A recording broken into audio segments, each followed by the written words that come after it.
ভাগ্য সবসময় সবার সমান হয় না। কঠোর পরিশ্রম করার পরও অনেকের জীবনে সফলতা আসে না। আজ আপনাদের যে অভিনেত্রীর কথা বলবো, তিনি মুম্বাই রাস্তায় বেড়ে ওঠা এক সাধারণ মেয়ে, যার স্বপ্ন ছিল আকাশের মতন বড়। তার সাহসও ছিল অদম্য।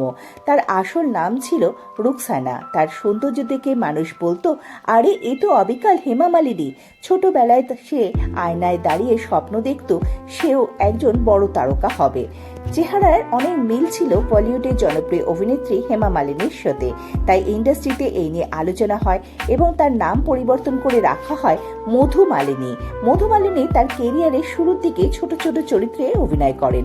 1978 সালে মুকদ্দর কা সিকান্দারে, যেখানে তিনি অমিতাভ বচ্চনের বোনের ভূমিকায় অভিনয় করেছিলেন, তার অভিনয় প্রশংসিত হতে শুরু করে। এরপর তিনি একজন চমৎকার সহ অভিনেত্রী হিসেবে পরিচিতি লাভ করেন।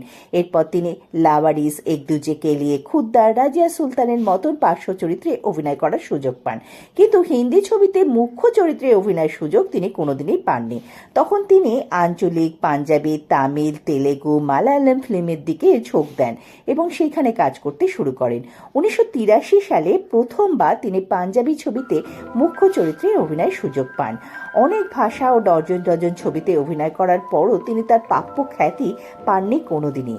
কিন্তু হঠাৎ করে মাত্র 33 বছর বয়সেই তাকে ফ্ল্যাটে মৃত অবস্থায় পাওয়া যায়। তদন্ত করা হয়, তদন্ত করলেও তার মৃত্যুর আসল কারণ কিন্তু জানা যায়নি। এরপর তার কারণ না খুঁজে এবং কেসটি বন্ধ করে দেওয়া হয়েছিল। এই অভিনেত্রীর জীবন মাত্র 33 বছর বয়সেই শেষ হয়ে